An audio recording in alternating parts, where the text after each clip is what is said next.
Selamat datang kembali di analisis mingguan dari Exness. Di minggu kali ini kita akan membahas rapat FOMC yang baru terjadi pagi hari ini, yang mana terjadi kenaikan tingkat suku bunga oleh The Fed. Setelah mengulangi pernyataan hawkishnya sejak rapat FOMC yang lalu, namun melongkap kenaikan tingkat suku bunga, The Fed akhirnya menaikkan tingkat suku bunganya sebesar 0,25% pada Kamis pagi waktu Asia. Namun The Fed masih belum berhenti tetap hawkish, yang mana masih mengulangi gambaran inflasinya yang masih tinggi. Pada saat yang bersamaan dalam pernyataannya, The Fed juga menaikkan kondisi pertumbuhan ekonomi dari modest ke moderate, alias dari biasa saja ke lumayan, dengan pesan tambahan yang menyatakan bahwa sektor perbankan aman terkendali. Sebagai informasi tambahan, laju inflasi telah turun secara signifikan dari 9,1% ke angka 3%, yang mana sangat signifikan, namun angka ini meliputi harga energi yang turun secara tahunan. Sementara itu, inflasi inti masih dianggap tinggi, yang masih menjadi fokus utama The Fed. The Fed menekankan keinginan mereka untuk menekan angka laju inflasi inti,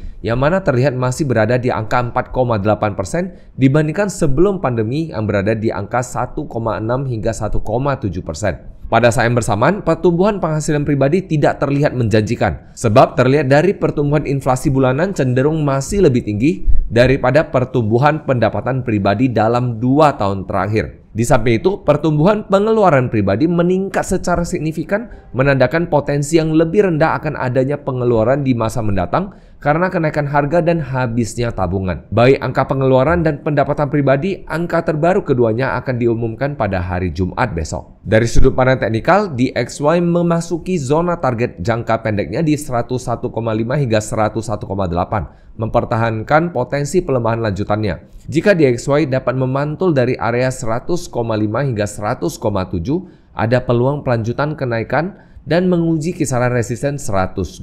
Sebaliknya, pelanjutan pelemahan dapat menandakan potensi pengujian area support di kisaran 99,5 hingga 100. Di sisi lain, US Tech mempertahankan tren naiknya tanpa adanya pertanda perubahan tren.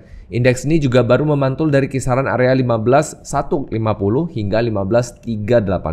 Jika indeks ini melanjutkan kenaikannya, ada peluang pengujian resisten di kisaran 16.000. Sebaliknya, harga dapat menandakan potensi perubahan tren jika terjadi penembusan ke bawah area 14.800. Untuk malam hari ini dan untuk besok, masih ada beberapa data ekonomi penting yang dapat kita ikuti, jadi alangkah lebih baik untuk tetap berhati-hati, terutama untuk yang besok pagi, yaitu BOJ Interest Rate Decision pada pukul 10 pagi. Sekedar mengingatkan, malam ini masih akan ada webinar dari Exness. Pastikan sudah mendaftarkan diri Anda dan hadir di sesinya. Jadi itu saja analisis mingguan hari ini. Sampai jumpa lagi minggu depan.